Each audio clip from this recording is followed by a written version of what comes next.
Ketvirtojo dešimtmečio pradžioje Lietuvos ekonomika slėgė pasaulinį krizį. Energetikos vystymėsi ir toliau reiškėsi gaivališka privati iniciatyva. Centralizuoto valdymo nebuvo. Elektrinių savininkus, akcininkus visų pirma domino tik pelnas. Brangi elektra trukdė vystyti pramonę.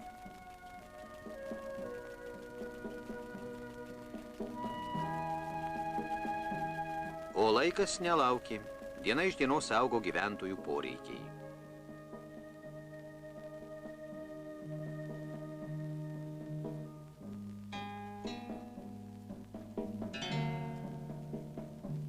Reikėjo galvoti apie industriją, tačiau gamybos progresas neelektrifikuotame krašte buvo neįmanomas. Buržuaziniai vyriausybei teko ieškoti išeities. Sustiprėjus valstybės kapitalui, pradėta jį investuoti į pramonę. Pastatytas Pavenčių cukraus fabrikas su nuosava elektrinė.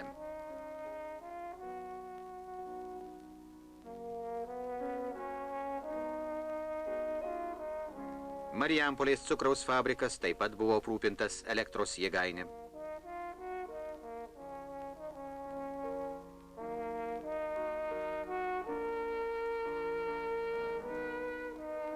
Savo elektrinės energiją naudojosi Klaipėdos celiuliozės fabrikas, švedų popieriaus fabrikas Petrašiūnuose ir čia neapsieita be savos elektrinės.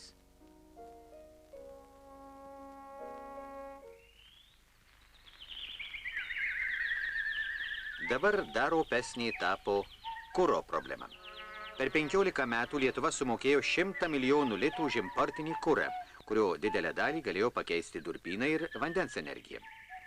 Be centralizuoto energetikos tvarkymo jau buvo neįmanomas krašto ūkio vystymas. 1936 metais prie susisiekimo ministerijos įsteigiamas Lietuvos energijos ūkių ir žemės turtams tirti komitetas. Elektros komisijai vadovavo inžinierius Pranas Drąsutis, inžinierius Leonas Kaulakis. Įsteigta valstybinė akcinė bendrovė Elektra. Pirmas jos konkretus darbas – nauja Rėkyvos elektrinė.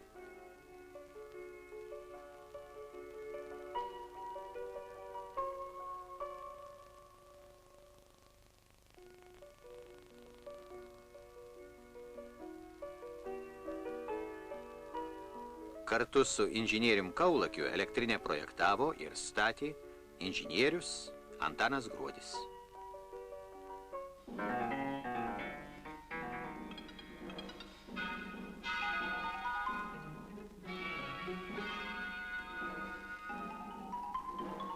Pradinė tuo metu moderniaus elektrinės galia buvo 2500 kW.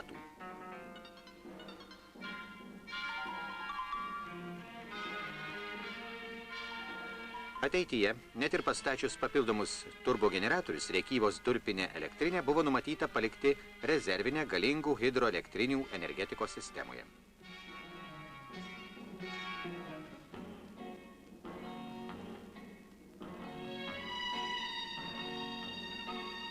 $30 kV linijomis jos energija turėjo būti perduota besikuriančiai cemento ir plytų gamybos pramoniai. Šiais tinklais turėjo prasidėti energijos komiteto numatytas Lietuvos elektrifikavimas.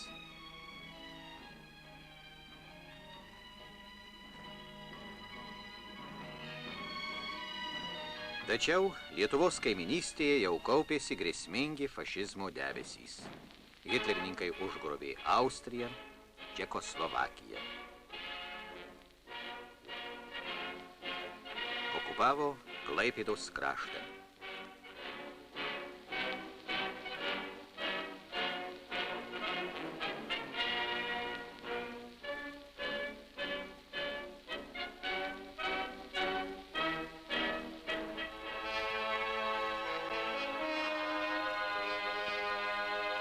Kaunas gyveno neramiais 39 metų įvykiais. Karo išvakarėse pasiekė džiugi žinia.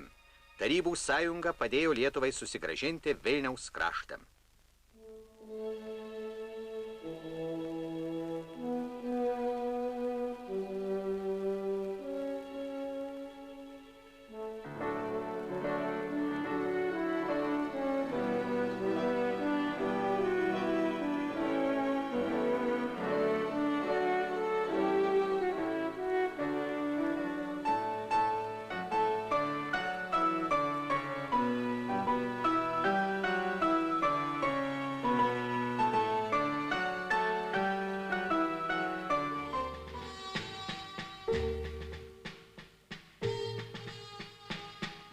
Lietuvos energetikos ūkį papildė rekonstruota stambi Vilniaus centrinė elektrinė.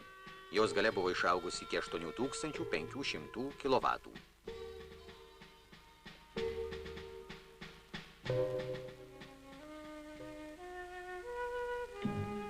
Energijos komitetas ruošėsi tęsti 14 000 kW galios Turniškių hidroelektrinės statybą.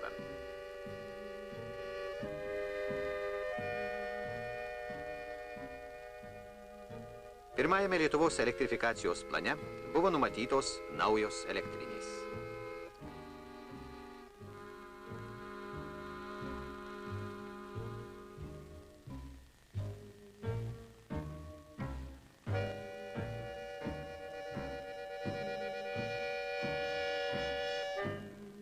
Šimto kilovoltų linijos turėjo sujungti stambes elektrines į vieną tinklą.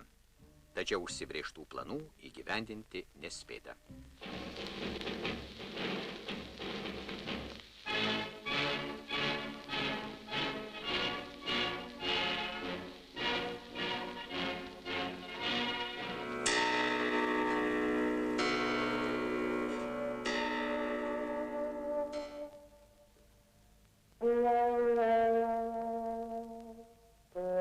Elektros brangumas jaudino visus kauniečius.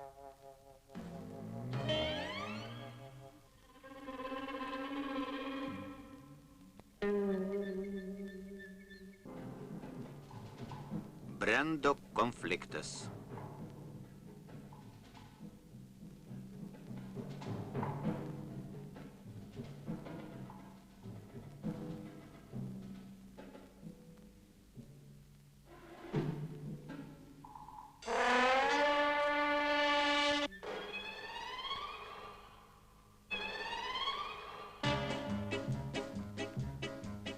Tūkstantis 1933-aisiais Kaune ir priemiesčiuose kilo didelis elektros vartotojų streikas. Kauno gatvėse nepaprastas žmonių sujudimas. Viršų miesto skraidė lėktuvas ir mėtė atsišaukimus. Trimitininkai skelbė gyventojams apie boikoto pradžią. Visi restoranai, kavinės, krautuvės, privatūs butai užgesino šviesą.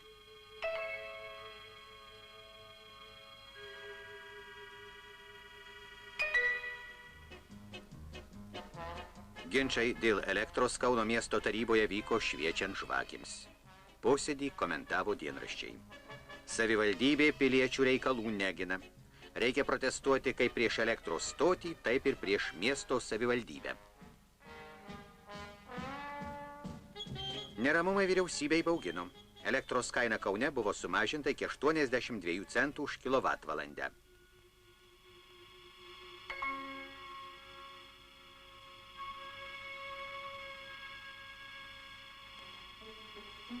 Kitose Lietuvos miestuose elektros kainos liko nepakitusios. 1932-aisiais Šiaulių savivaldybė skelbė, kad miestas greit gyvens nepriklausomų šviesos gyvenimu.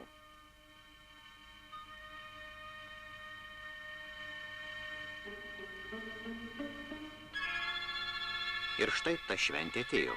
Miesto savivaldybė nupirko Bačiūnų elektrinę.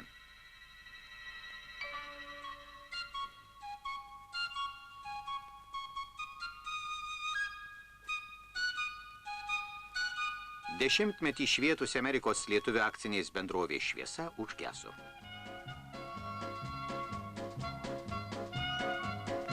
Sušvito savivaldybės elektra.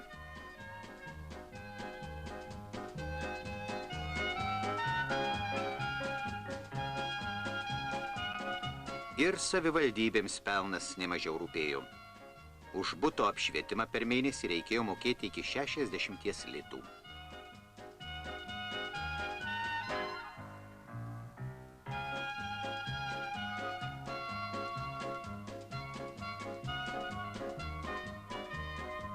Taigi, ir ketvirtojo dešimtmečio elektros rinkoje vyravo biznio su geru pelnu tendencija.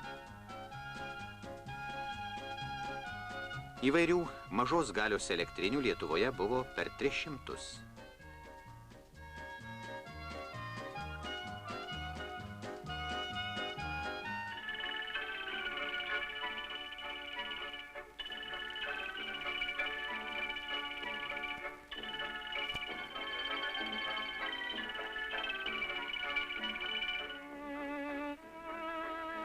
o Lietuvos miesteliuose dominavo privatūs verslai ir smulki prekyba.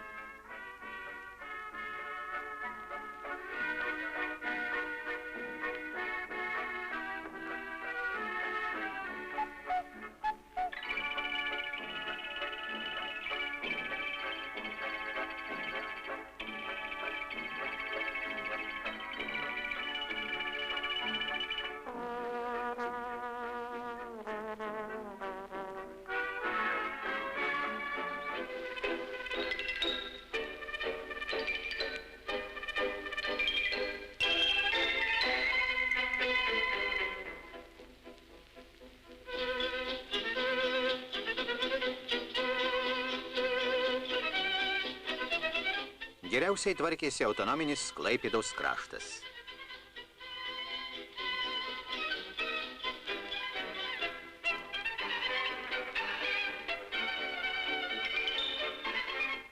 Klaipėda – Lietuvos užsienio prekybos uostas. Čia buvo didžiausi maisto, pieno centro bendrovių sandėliai.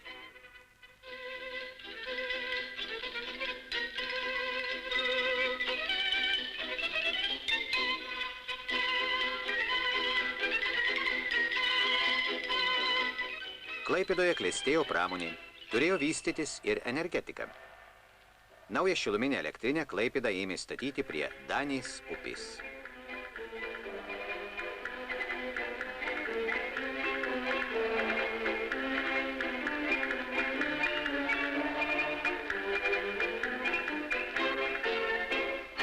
Tūkstantis 1929 metais 4500 kW moderni elektrinė pradėjo veikti.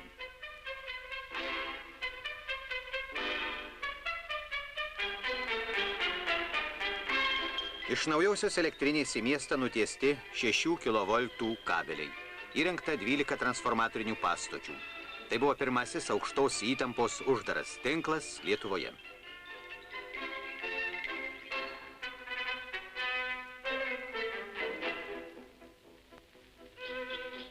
15 kV oro linijos nusitiesė į Palangą ir Šilutę.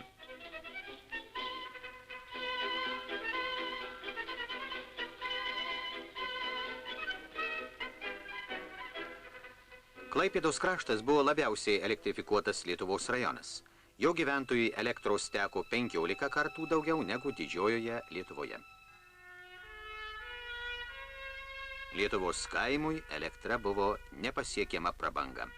Tik kai kuriuose malūnuose, lentpjūvėse įrengti generatoriai kartais apšviesdavo dalį gyvenvietės.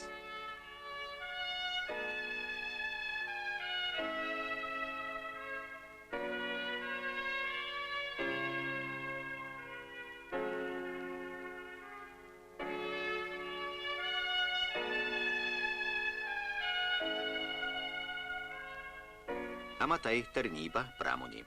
Jais buvo užimta nežymi Respublikos gyventojų dalis. 79% dirbo žemės ūkyje.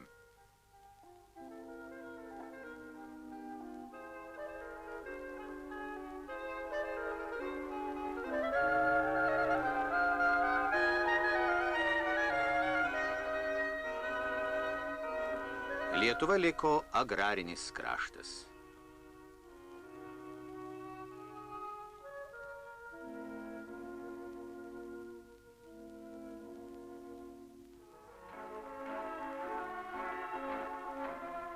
Daug buvo kalbama apie krašto kultūrinį ir ekonominį progresą.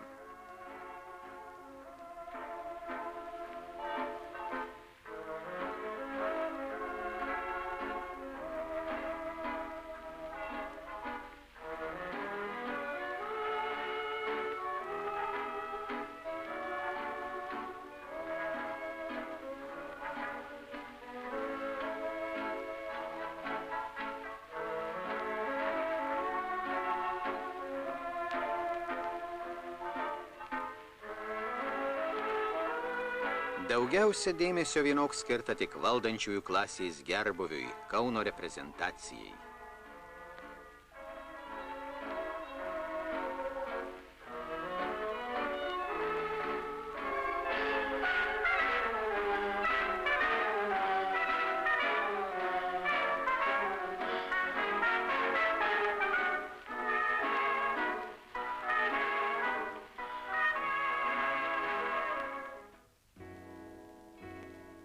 Čia buvo įsikūrusi susisiekimo ministerija.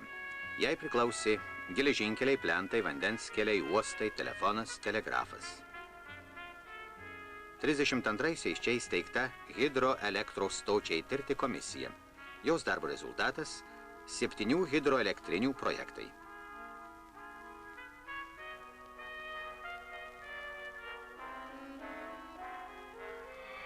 Komisijos darbo išvados taip pat pasiųstos į archyvą.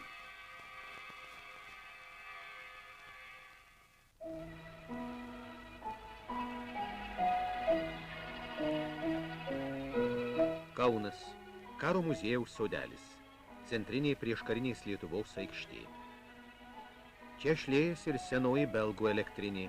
Paminklas parduotai užsienio kapitalui Lietuvos energetikai.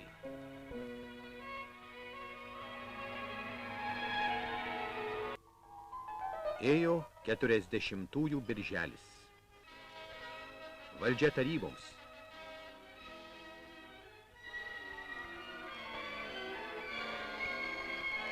Jau pirmosiomis savo veiklos dienomis liaudies vyriausybė atpigina elektrą.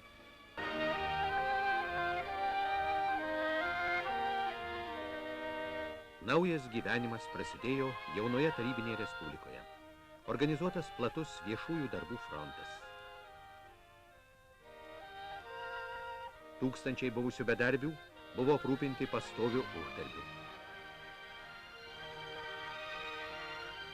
Jau pirmaisiais tarybinės santvarkos metais Lietuva pasuko industrinio vystymosi keliu. Augo fabrikai, plėtėsi cechai. Maskva, Leningradas, visa plačioji šalis siunčia stakles, teikia specialistų pagalbą. Augančiai pramoniai reikėjo daugiau elektros energijos. 40 spalio 10-ąją įsteigiama valstybinė energijos valdyba. Planuojama sujungti Rėkyvos ir Panevėžio energetinius mazgus. Plečiama Petrašiūnų elektrinė. Lietuvos elektrifikavimo planai rėmėsi hidroenergetika.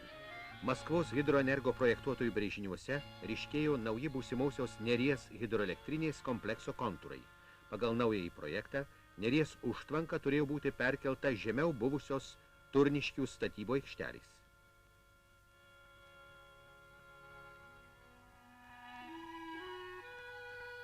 Istoriniai kino kronikos kadrai.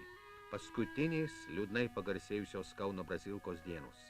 Tūkstančiai darbo žmonių miestuose buvo perkelti į geresnius butus.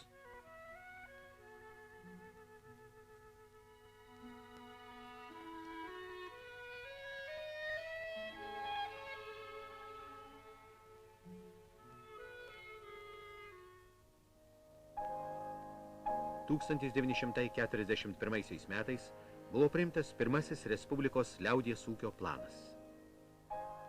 Tarybų valdžia numatė naujas direktyvas plėsti kraštų švietimą, kultūrą, sveikatos apsaugą, socialinį aprūpinimą, žemės ūkį, pramonę, energetiką.